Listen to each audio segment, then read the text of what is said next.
완전히 새로운 대한민국 건설은 강한 안보의 토대 위에서만 가능합니다.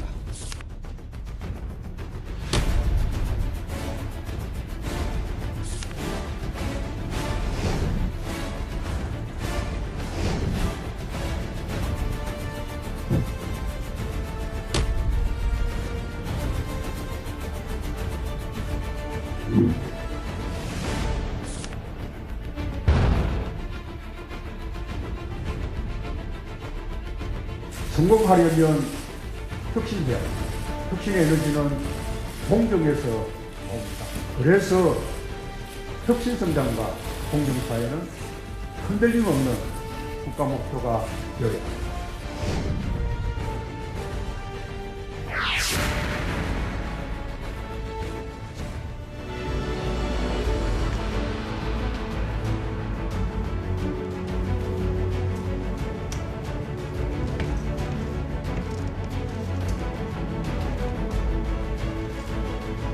안녕하십니까, 문재인입니다.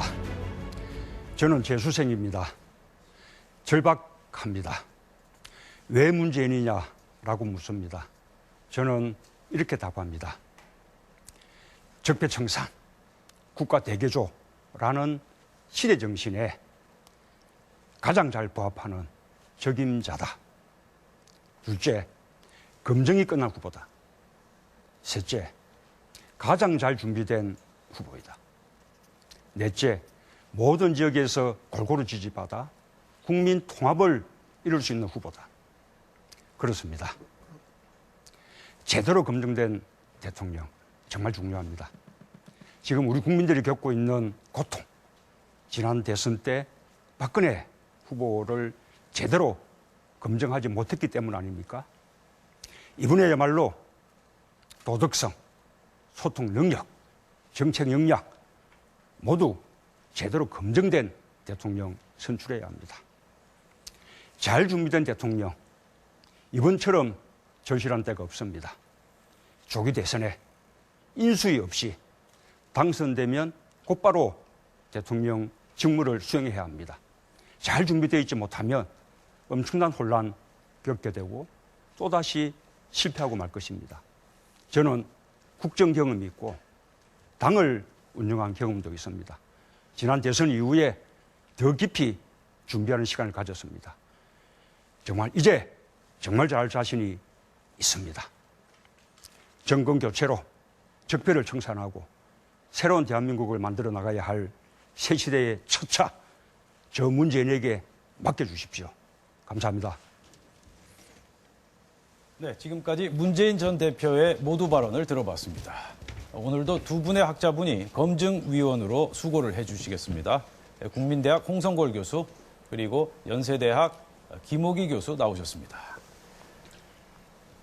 자, 지지율 1위를 지금 계속 유지하고 있지 않습니까? 자, 가장 큰 원동력은 어떤 것이며 또 보시기에 아쉬운 대목, 미흡한 대목, 부족한 대목은 어떤 대목입니까? 정권 교체를 바라는 그런 국민들의 염원이 저를 1위 후보로 만들어주고 있다고 생각합니다. 그런 점에서 국민들께 감사드립니다. 국민들은 정권 교체의 적임자로 저 문재인을 꼽고 있다고 생각합니다.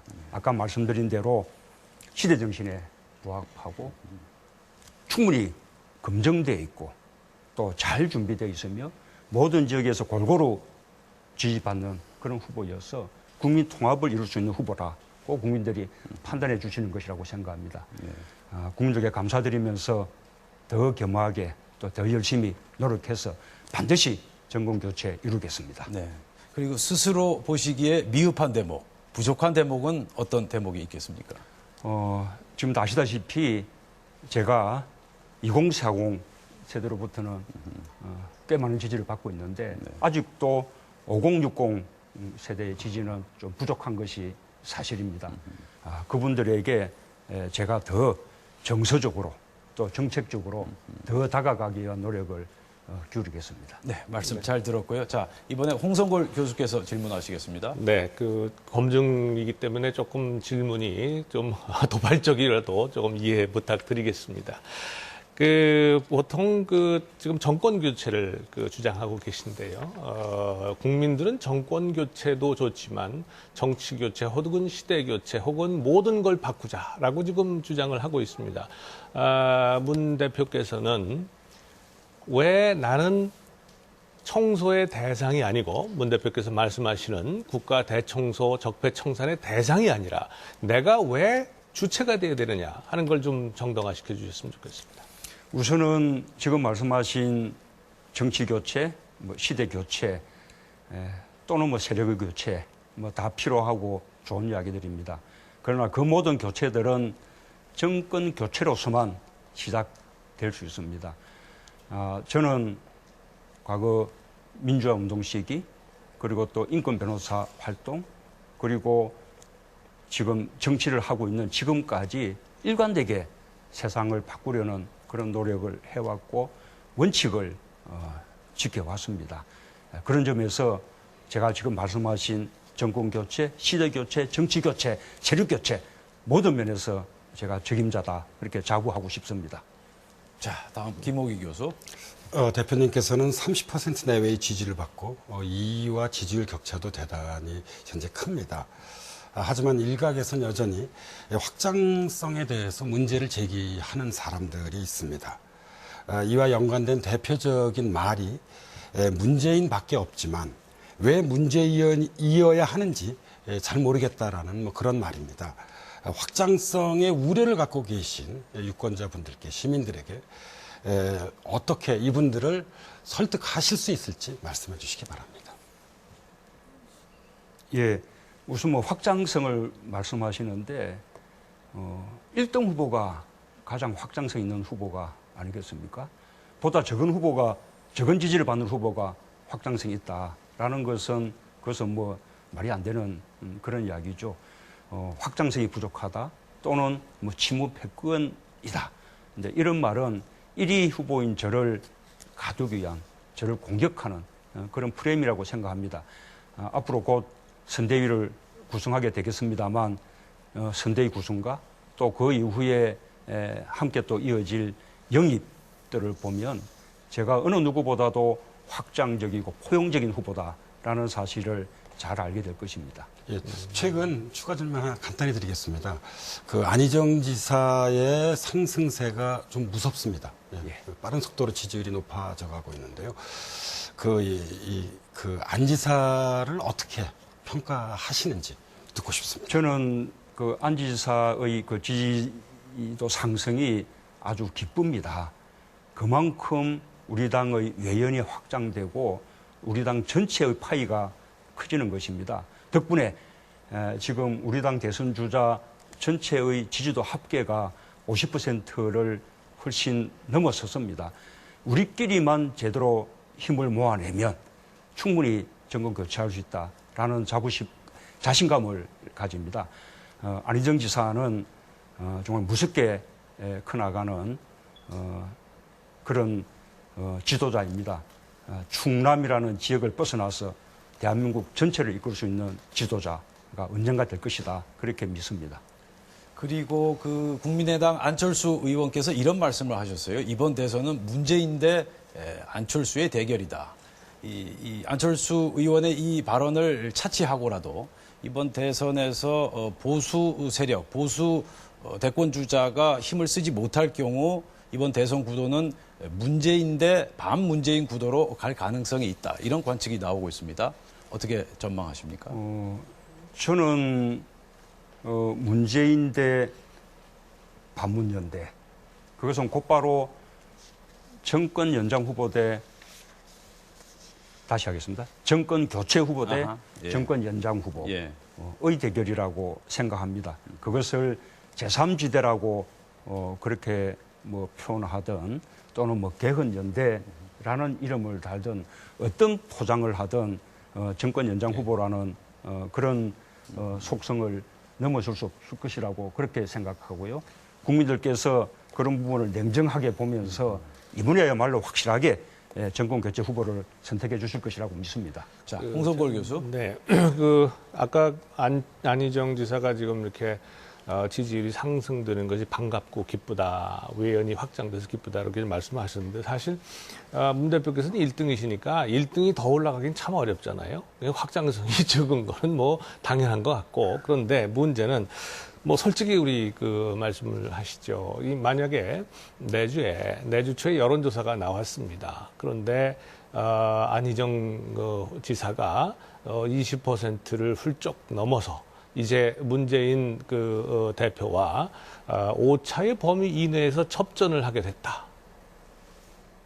이랬을 때 안희정 지사를 물리칠 수 있는 뭔가 대책이 있어야 될 거 아니겠습니까? 그 대책은 뭐라고 생각하십니까? 우선은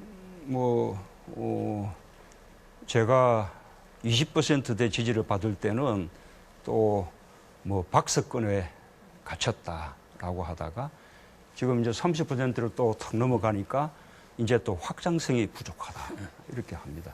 저는 꾸준히 지지가 지금 올라가고 있어서 확장성을 잘 보여주고 있다고 생각합니다. 왜 더 많은 지지를 받지 않냐? 예, 우리 당에 너무 좋은 후보들이 많기 때문에 지지도가 나누어지고 있는 것이죠. 제가 우리 당의 후보로 결정된다면 그 순간 저는 50%를 훨씬 넘는 그런 지지도를 받게 될 것이라고 저는 확신하고 자신합니다. 안희정 지사와는 좋은 경쟁하는 것이죠.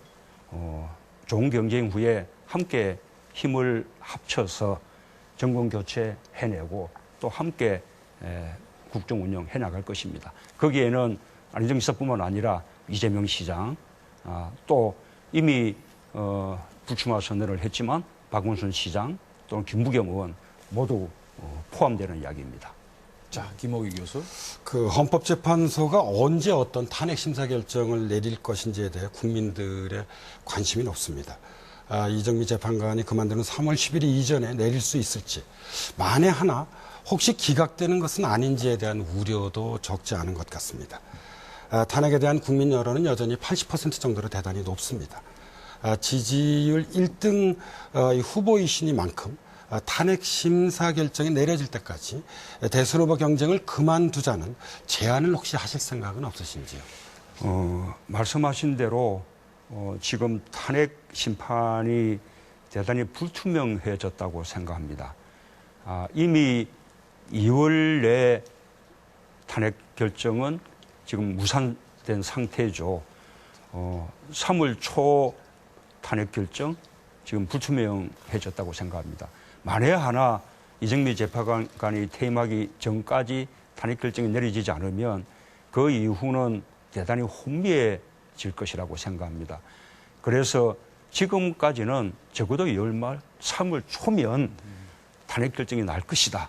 왜냐하면 국민들이 압도적으로 탄핵을 요구하고 있기 때문에 그렇게 낙관해 왔습니다만 이제는 그렇게 낙관에 안주해 있을 때가 아니라는 생각이 듭니다.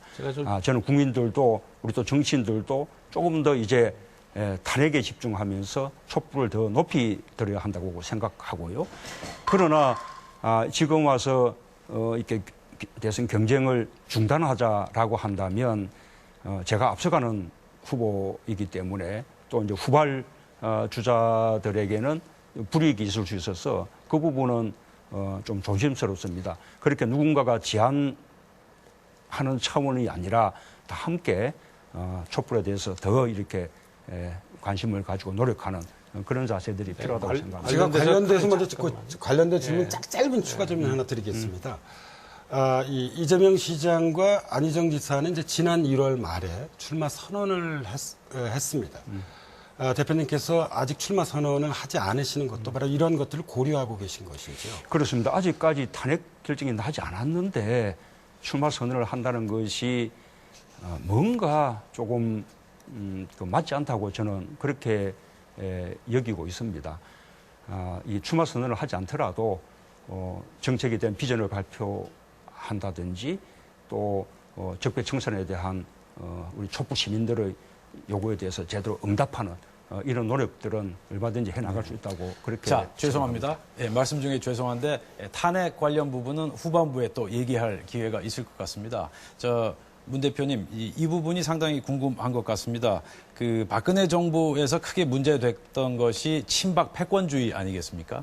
그런데 현재 더불어민주당 경우에도 이른바 친문 패권주의를 우려하고 걱정하는 목소리들이 당 안팎에서 나오고 있어요. 자, 우리 문재인 대표께서 진단하시는 친문 패권주의 어떤 상태라고 진단하십니까? 아까 말씀드린 대로 그 말은 곧바로 제가 야권의 대표 선수이며 또 여야를 통틀어서 1등 후보라는 것을 말해주는 것이라고 생각합니다. 당 안팎으로 1등 후보에 대한 견제, 그다음에 공격이라고 그렇게 생각하고요. 1등 후보 또 야권을 대표하는 후보로서 당연히 겪어야 하는 그런 과정이지요. 저는 이 정권 교체를 통해서 우리 정치에서도 적폐들을 만들어 온 이 기득권 세력들이 교체되어야 한다고 그렇게 생각합니다. 이런 정치의 기득권은 주로 여권에 있지만 우리 야권에도 없지 않다고 생각합니다. 그런 기득권 세력들이 이런 정권 교체를 두려워하기 때문에 저에게 가하는 그런 공격이라고 생각합니다. 그러나 국민들께는 아까 말씀드린 대로 선대위 구성을 통해서 또 영입을 통해서 확장적인, 포용적인 그런 모습을 보임으로써 친문 패권주의에 대해서 이런 말에 대해서 걱정하지 않도록 그렇게 노력을 하겠습니다. 네. 자, 김옥희 교수. 네. 그와 연관돼서 좀 드리고 싶은 이 질문 중에 하나가요. 이 대표님께서 말씀하시는 적폐 청산이 혹시 사람에 대한 청산이나 보복이 아닌가 하는 우려를 갖고 계신 일부 국민들도 계시는 것 같습니다. 이제 적폐 청산에서 무엇을 청산하시겠다는지 좀 말씀해 주실 수 있는지요? 우리가 이 청산해야 될 구시대의 적폐는 이 국가 권력을 사유물처럼 여기면서 국가 권력을 사사롭게 행사하고 또 그것을 통해서 부정부패 또 정경유착 이런 어떤 이제 문화들, 권위주의 행태들 이런 것이 우리가 청산해야 될 적폐들이라고 생각합니다. 이런 어떤 문화, 이런 정치, 이런 풍토, 이런 권위주의 행태를 청산해야 되는 것이지 사람에 대한 보복 이것이 청산은 아니라고 그렇게 생각합니다. 자, 홍성걸 교수 뭐 하실 말씀? 네. 아니 김 교수께서 다 하시니까 계속 하시죠. 네. 자, 그럼 제가 추가 질문 다시 올리겠습니다. 방금 말씀하신 친문 패권주의 사실과 좀 다르다라는 식으로 말씀을 하셨는데 그럼에도 불구하고 우리 문재인 대표 주변 인물들이 좀 지나치게 진영 논리에 갇혀 있는 것 아니냐. 그리고 상당히 거칠고 공격적이다. 이제 그런 반응들이 간간히 나오고 있어요. 그 부분에 대해서 어떻게 생각하십니까? 그만큼 정권 교체의 염원이 큰 것이죠.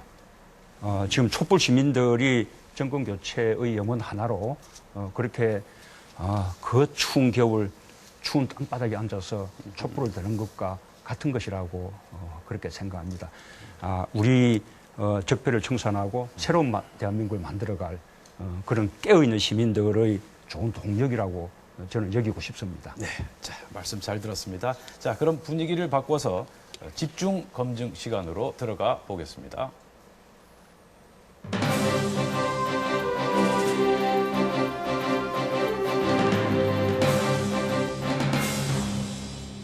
네, 김옥희의 집중 검증. 요령은 전과 동입니다. 김옥희 교수께서 문재인 대세론이라는 주제를 가지고 문재인 전 대표와 1대1 토론을 벌이겠습니다.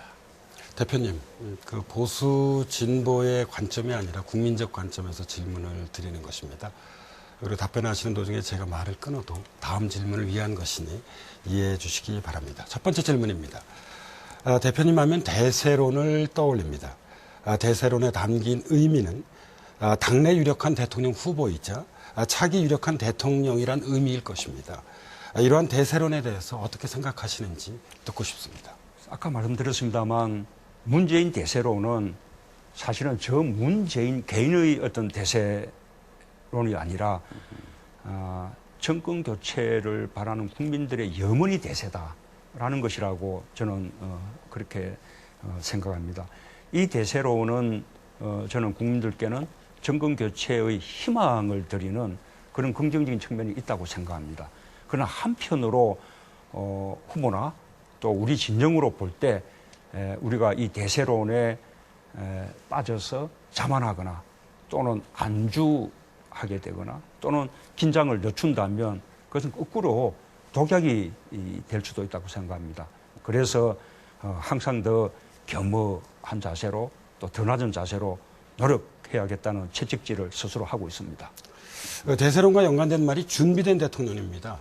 아까 모두 발언에서 말씀을 하셨습니다만 대표님은 지난 12월부터 준비된 대통령이라고 주장해 오셨습니다. 자신이 왜 준비된 대통령인지 그걸 좀 상세하게 좀 다시 말씀해 주실 수 있겠습니까? 우선 저는 참여정부 기간 동안 오랫동안 아주 대통령과 가까운 거리에서 대통령의 국정 운영을 지켜보고 또 국정 운영에 참여했습니다.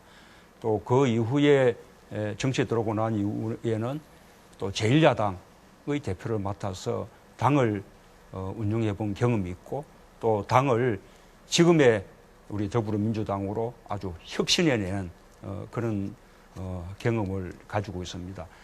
지난번 대선 때 많은 준비를 했습니다. 그러나 또 실패하고 난 이후에 또 부족한 점들을 되돌아보면서 더 깊이 있게 준비할 수 있는 그런 기간을 가졌습니다. 그래서 이제야말로 정말 잘할 수 있겠다라는 자신감을 가집니다. 네. 이 정치에서 중요한 것은 결과에 책임을 지는 우리 보통 책임윤리라고 얘기합니다. 그런 책임윤리가 중요하다고 생각합니다. 준비된 대통령도 중요하지만 저는 성공한 대통령도 중요하다고 생각합니다. 그러니까 성공한 대통령의 조건으로는 어떤 것들이 있을 수 있을지 생각해 오신 게 있다면 말씀해 주시기 바랍니다. 저는 소통과 통합 능력이라고 생각합니다. 이 성공하려면 지금 우리 촛불 민심들이 요구하고 있는 적폐청산, 국가대개조 이걸 제대로 해내야 되는데 이것은 지도자의 의지만으로 해낼 수 있는 것이 아니라고 생각합니다. 지지자들의 성원만으로도 저는 불가능하다고 생각합니다. 통합된 국민들의 강력한 지지가 있지 않고서는 불가능한 일입니다. 그러기 위해서 국민들과 끊임없이 소통하고 또 국민들을 통합해내는 그런 능력이 저는 성공한 대통령의 기본 조건이라고 그렇게 믿습니다. 이 탄핵 국면이 열린 이후 새로운 대한민국을 위한 적폐청산과 국가 대개조론을 강조해 오셨습니다. 근데 대개조를 제대로 하기 위해선 대통합이 이루어져야만 합니다. 영남과 호남에서 골고루 지지를 받는 최초의 대통령이 되시겠다는 말씀을 여러 번 하셨는데요. 국민 대통합을 어떻게 일구어 나가실 생각이신지 여쭤보고 싶습니다.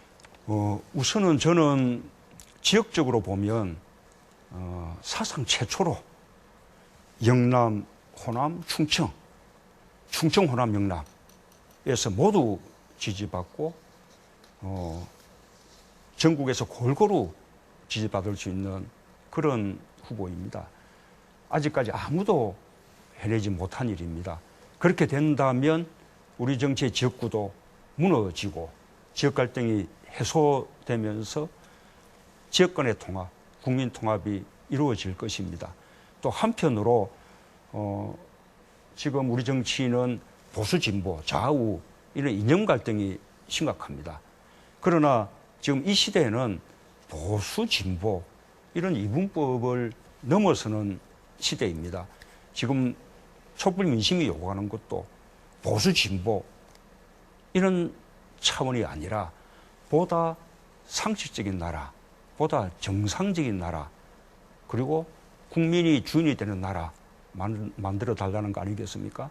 그런 국정 철학을 가진다면 저는 이념 간 갈등도 저는 해소할 수 있다고 생각합니다. 또 하나는 세대 갈등이 또 심각한데 이 세대 갈등은 곧바로 이념 갈등이 투영된 것입니다. 이념 갈등이 해소된다면 세대 간의 갈등도 상당 부분 해소될 뿐만 아니라 저는 2040 세대의 지지를 더 많이 받지만 저 자신은 60대여서 5060 세대와 같은 시대를 살아왔고 그분들의 삶을 가장 잘 알고 있습니다.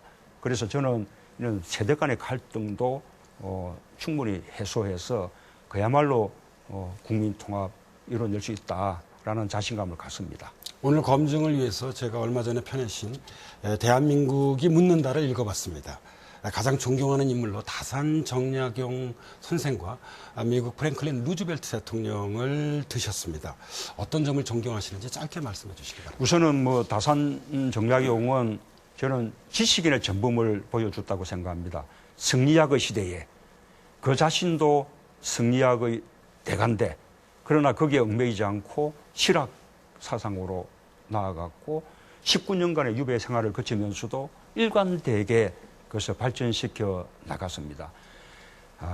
정치인으로서는 저는 루즈벨트 대통령을 존경하는데 그 이유는 루즈벨트 대통령이 당선됐던 시기가 지금 우리 대한민국의 상황과 유사합니다. 그 전에 세계대공황, 지금 대한민국처럼 극심한 경제적 불평등 때문에 발생한 것입니다. 루즈벨트 대통령은 뉴딜 정책을 통해서 복지를 도입하고 또 이렇게 지나치게 극심한 불평등 경제 또 불공정 경제를 해소했습니다. 그렇게 대개혁 큰 변화를 이루면서도 라디오에 매주 노변담화를 발표해서 국민들과 소통하고 국민 통합을 이루어냈습니다. 그래서 그 이후에 꽤 오랫동안 미국 자본주의의 황금 시대를 열어 대통령입니다. 예, 제가 지금 우리에게 필요한 리더십이 바로 그런 리더십이라고 생각합니다. 네, 시간이 지났지만 제가 마지막으로 한 10초 정도 짧은 부탁의 말씀을 드리겠습니다. 2003년 1월과 2월 인수위원회 시절 저는 노무현 대통령 취임사 기초위원을 지냈습니다. 취임사에 정의가 패배하는 풍토는 이제 우리 역사에서 청산돼야 한다는 말이 나옵니다. 제가 보기에도 그렇고 많은 국민들은 대표님이 정의로운 분이라고 생각하고 있습니다. 정의가 꽃피고 그다음에 강처럼 흐르는 그런 대한민국을 만들어 가시는데 대표님께서 큰 기여를 해 주시기를 바랍니다. 네, 감사합니다. 자, 김옥희 교수님 시간을 좀 엄수해 주셨으면 감사하겠습니다. 네, 죄송합니다. 자, 지금까지 김옥희 교수 수고하셨고요.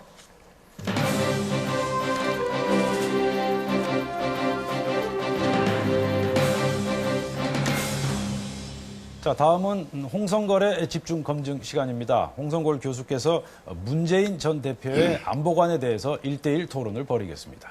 자, 홍 교수님. 네, 이거 오래간만에 질문을 하려니까 입이 잘 안 떨어집니다. 네. 어제 썰전 나가셨죠? 그래서 저도 잘 봤습니다. 재미있게 봤는데 아마 거기서도 질문을 받으신 문제입니다만은 저 이제 북한 인권 결의안 관련된 질문을 하나쯤 먼저 드리겠습니다. 뭐 거기에서 무슨 일이 있었느냐에 대한 질문을 드리는 것이 아니고요.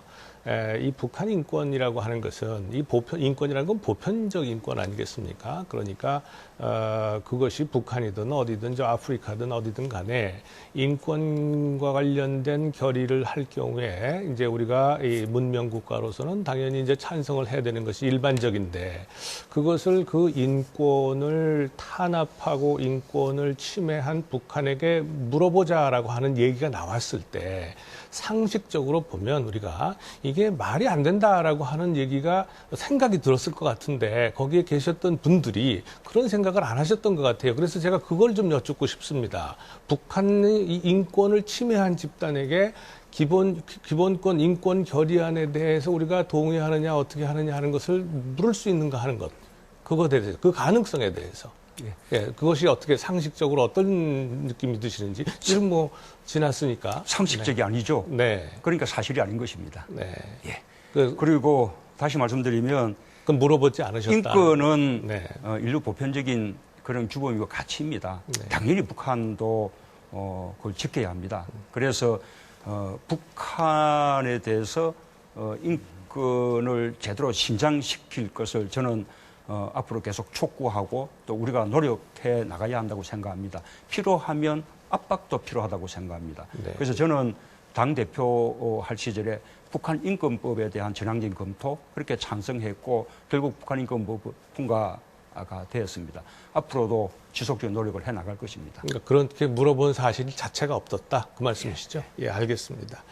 그 문 대표님의 그 페이스북에서 어제 개성공단 얘기가 쭉 적으셨더라고요. 그래서 여러 가지 이제 이유를 들어서 개성공단을 2천만 평까지 이제 확대를 해야 된다. 3단계죠. 저도 개성공단에 가본 적이 있습니다. 굉장히 남북 교류의 뭐 상징적인 사업일 뿐만 아니라 경제적으로 남북 간에 다 도움이 된다는 거 저 뭐 충분히 공감을 하고 다 그렇습니다. 아마 90% 정도는 저도 공감을 할 것 같습니다. 말씀 중에. 그런데 단 한 가지 거기에서 언급되지 않은 것이 개성공단을 통해서 북한에 들어가는 현금이 북한의 핵무장을 비롯해서 우리를 공격할 수 있는 무기로 사용될 수 있고 그런 의혹이 있었다라고 하는 거죠, 과거에. 그래서 저는 감히 좀 여쭙겠습니다. 이게 그 대통령이 되신다면 그것이 국가 안보를 책임지는 것이 대통령의 가장 큰 아주 중요한 의무지 않습니까? 그런데 개성공단을 확장하면서 그래서 북한에 들어가는 현금 그것이 어떻게 쓰이는지에 대한 그 보장이 없어도 이렇게 확대를 하실 생각이십니까?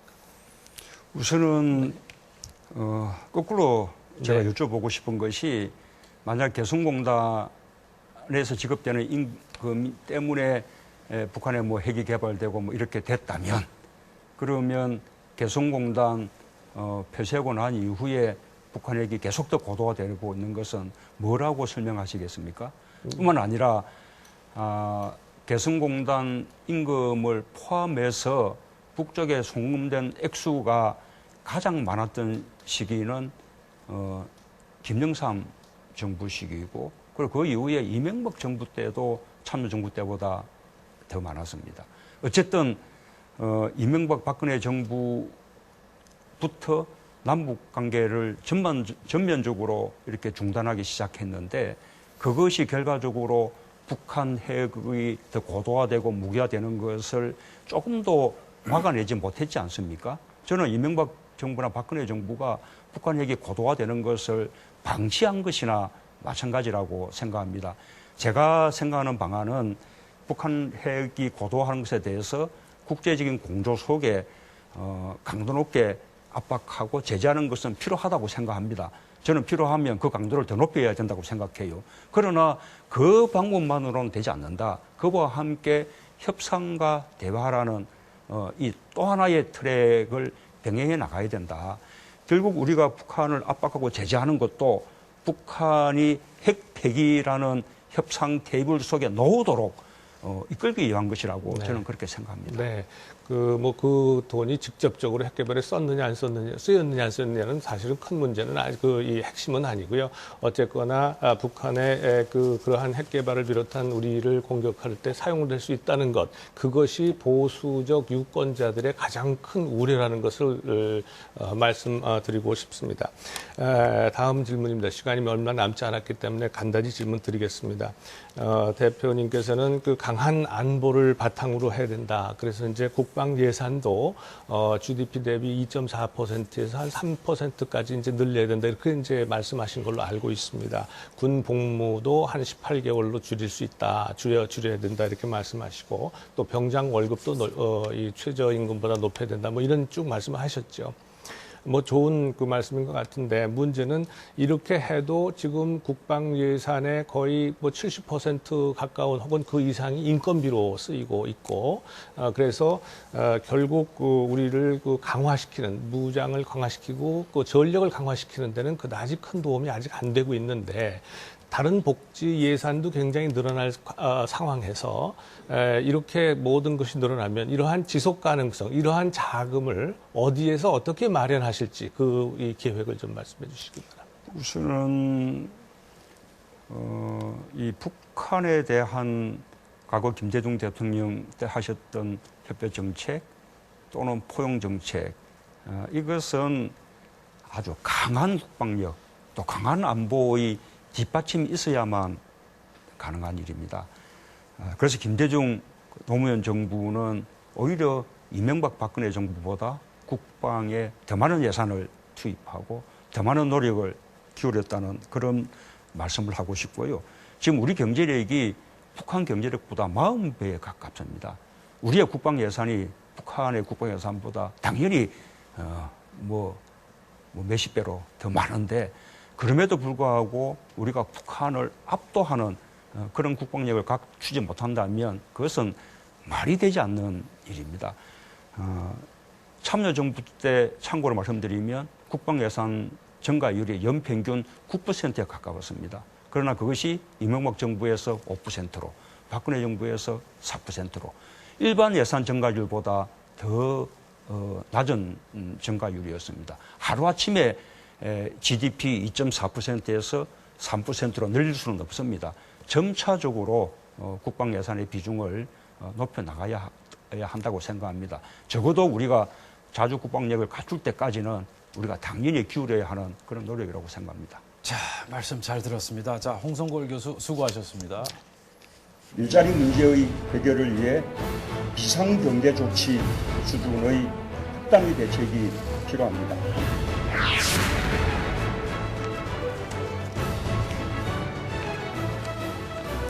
자, 이번엔 공약 검증 시간입니다. 오늘은 문재인 전 대표의 공공부문 81만 개 일자리 공약에 대해 집중적으로 알아보겠습니다. 자, 문 대표님, 우리가 국가적으로 정말 충분히 여유가 있다면 얼마나 좋겠습니까? 그런데 아시는 것처럼 정부 부채가 지금 680조, 그리고 공공부채까지 합하면 지금 무려 1,000조 원이 넘는 그런 상황. 상당히 열악한 그런 상황인데요. 과연 이 공공부문을 통한 일자리 창출, 우선 바람직한지부터 한번 말씀을 좀 해주시죠. 우선은 지금까지 역대 정부가 특히 새누리당 쪽 정부는 작은 정부가 좋은 것이다 라고 주장하면서 일자리는 민간 기업이 만드는 것이다 그렇게 말해왔습니다. 자, 그렇게 된다면 좋은 거죠. 그러나 과연 민간 부분에서 일자리가 만들어졌습니까? 지금 일자리 실패했지 않습니까? 지금 일자리가 없어서 청년들은 절망 상태지 않습니까? 청년들에게 희망을 주지 못한다면 대한민국에 어떻게 미래가 있습니까? 당장 청년들이 일자리가 없으니 결혼도 못해, 아이도 못 짓는 심각한 저출산, 세계에서 가장 낮은 출산율. 그래서 드디어 금년부터는 대한민국 생산 가능 인구가 줄어듭니다. 그리고 몇 년 지나면 대한민국의 총 인구가 줄어듭니다. 대한민국 근간이 무너지는 비상사태 아닙니까? 그렇다면 저는 비상경제 조치 같은 그런 특단의 대책이 있어야 한다고 생각합니다. 민간 기업에게만 미루지 말고 국가가 팔을 걷어붙이고 정부와 공공부문에서 더 많은 일자리를 만들어내야 한다고 생각합니다. 실제로 OECD 국가들은 2000년대 이후에 공공부문에서 훨씬 많은 일자리를 만들어내고 있습니다. 그 결과 전체 고용에서 공공부문 고용이 차지하는 비율이 OECD 국가들은 평균이 21.3%입니다. 지금 대한민국은 불과 7.6%, 3분의 1 수준밖에 되지 않습니다. 이것을 OECD 평균 수준이 아니라 OECD 평균의 절반 수준까지만 끌어올려도 무려 81만 개의 공공분야 일자리가 만들어질 수 있습니다. 하루아침에 되는 것은 아니겠죠. 그러나 연차적으로 정부가 그런 노력을 해나가야 되는 것입니다. 자, 홍성골 교수. 네. 제가 이제 행정학과이기 때문에 우리 문 대표님의 말씀의 그 논리를 제가 잘 알고 있습니다. 우리 공무원 규모가 선진국 기준을 보면 우리가 굉장히 적은 규모거든요. 그런데 이제 각 국가마다 문화적인 차이가 있고 뭐 여러 가지 차이가 있어서 일률적으로 숫자, 인구, 예를 들어서 인구 10,000명당 몇 명 이런 것만 가지고 비교는 좀 어렵습니다. 그런데 이제 공공부문의 81만 개 일자리를 연차적으로 이제 창출한다는 그 목표는 좋으신 계신데 또 저는 뭐 소방공무원 증원시켜야 된다 이거 전 뭐 공감합니다. 그런데 문제는 이제 비용이겠죠. 아무래도 지금도 우리 예산이 지금 400조가 넘었습니다. 그러니까 GDP 대비 지금 공공부문의 국가 예산만 그렇고요. 정부 예산만 그리고 공공기관 내 예산까지 합치면은 우리 GDP 대비 뭐 거의 50% 육박할 정도로 굉장히 크지 않습니까? 근데 이런 데에 자, 81만 명의 공공부문 혹은 공무원 포함해서 이렇게 늘린다고 한다면 가뜩이나 공무원 연금을 비롯해서 지금 국민들은 야, 이거 공무원이 너무 많은 혜택을 받고 있는데 이거 또 늘려? 이러면서 지금 이제 불만을 얘기하실 거란 말이죠. 어떻게 대답하시겠습니까? 우선은 지금 아까 81만 개 공공부문 일자리 가운데서 공무원에서 늘어나는 일자리는 17만 4천 개 정도입니다. 나머지는 여타 공공보육, 공공의료 또는 사회복지 서비스 이런 이제 공공분야에서 늘어나는 것이죠. 그다음에 공무원 수를 늘리는 것도 행정공무원들을 늘리자는 것이 아닙니다.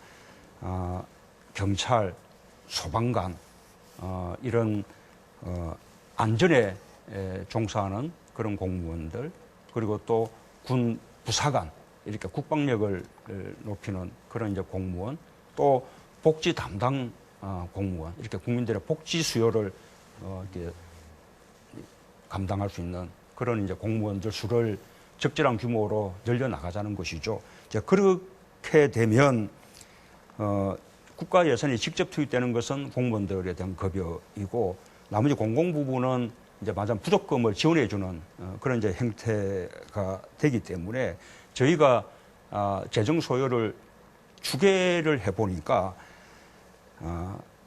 해마다 늘어나는 규모로는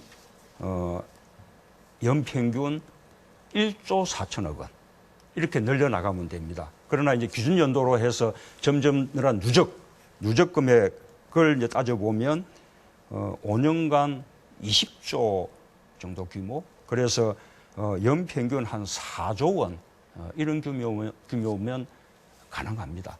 이것은 우리 국가가 충분히 마련할 수 있는 그런 정도의 규모입니다. 이명박 정부 때 4대강 사업 22조 원 그렇게 투입하지 않았습니까? 또 최순실 예산만 1조 4천억이라는 거 아닙니까? 지금 대우조선 구조조정에만 무려 4조 2천억 원 이렇게 투입을 하는데 이게 다 일자리 유지하기 위한 것이거든요. 예, 그래서 방금 말씀하신 이런 정도의 우리가 예산 이렇게 투입은 우리가 재정의 우선순위에 대해서 그렇게 결심하고 국민들의 동의를 받아낸다면 충분히 가능한 일이다. 제가 한마디만 말씀드리면 예 맞습니다. 그런데 이 대표님께서 말씀하신 20조 원은 계속 지속적으로 들어가는 것이고 4대강 사업은 일회성 사업이거든요. 그러니까 그런 차이가 좀 있습니다. 이것이 언제까지 계속되는 것이 아니고 지금 우리 저출산 현상 때문에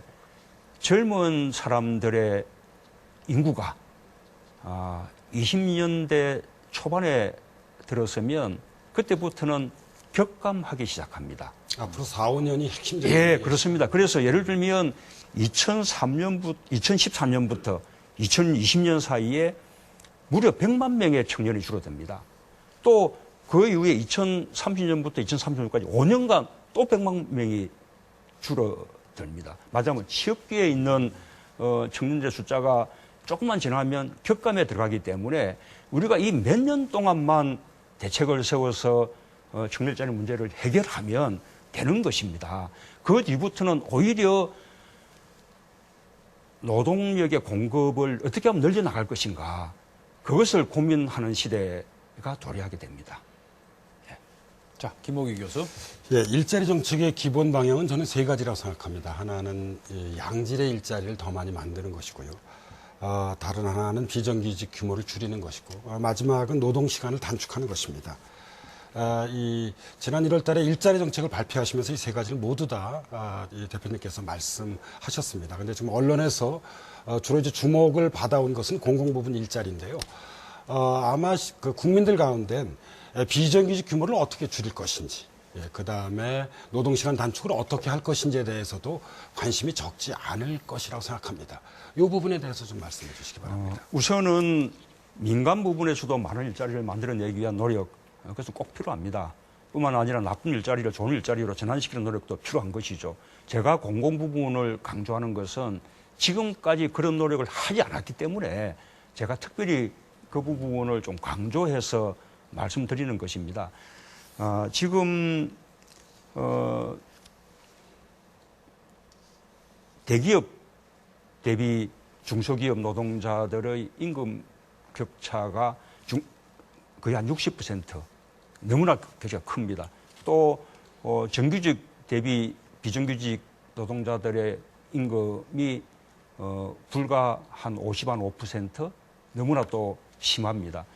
이 부분을 각각 80% 정도 수준까지는 끌어올린다면 나쁜 일자리가 좋은 일자리로 전환되는 것이죠. 그래서 저는 우선은 동일 가치 노동에 대해서는 동일 임금이라는 원칙이 반드시 관철되도록 예를 들면 비정규직 차별금지법 제정한다거나 또는 동일 노동, 동일 임금법을 이렇게 제정해서 그 부분을 확실하게 강제력 있게 그렇게 실천해 나가야 한다고 생각합니다. 그러면 비정규직을 굳이 고용하겠다는 그런 유인들이 적어질 것이기 때문에 저절로 비정규직들이 줄어나갈 것이라고 생각하고요. 또 한편으로는 얼마 전에 우리 국회가 청소하시는 분들을 다 정규직으로 전환한 바가 있습니다.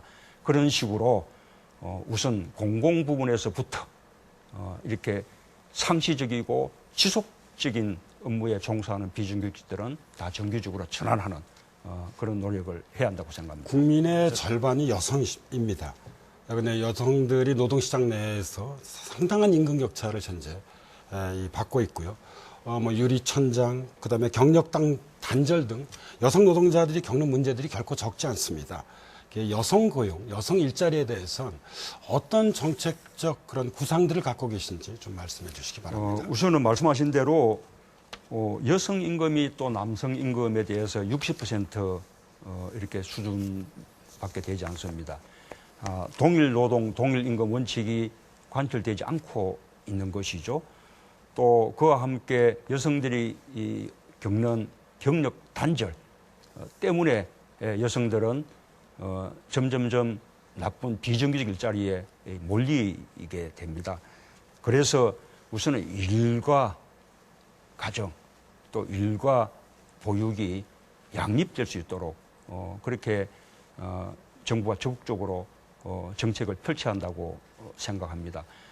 우선은 육아휴직 이걸 제대로 이렇게 사용하지 못하고 있는데 엄마뿐만 아니라 아빠도 육아휴직에 일정 기간을 사용할 수 있도록 그렇게 의무화하고 또 이렇게 출산휴가와 육아휴직이 자동적으로 연계되도록 그렇게 좀 제도할 필요가 있겠다고 생각합니다. 뿐만 아니라 아이는 이제 엄마만 키우는 것이 아니라 엄마, 아빠, 부모가 함께 키운다는 인식이 필요합니다. 그래서 아이를 키우는 부모에 대해서 적어도 아이가 초등학교 입학할 때까지는 아이를 어린이집이든 유치원이든 보내고 난 이후에 출근하고 또 아이가 돌아올 때면 아이와 함께 보낼 수 있도록 출근 시간을 오전 10시로 늦추고 퇴근 시간을 오후 4시로 당기면서 아이의 형편에 따라서는 유연 근무를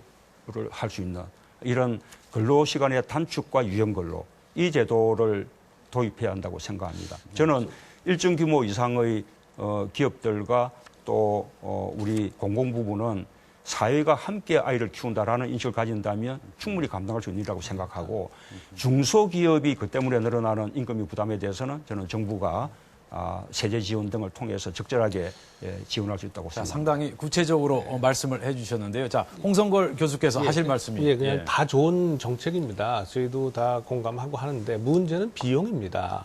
이 비용을 어디서 동원할 것인가. 많은 분들, 여러분들 중에는 국민 개세주의 채택해야 된다. 또 법인세 올려야 된다, 혹은 부유세 신설해야 된다, 다양한 제안들이 있거든요. 좋은 그 정책을 실천하기 위해서 문 대표께서 가지고 계시는 재원동원 방안 말씀해 주시기 바랍니다. 우선은 지금도 해마다 연평균 국가 예산이 15조 2천억 정도씩 늘어납니다.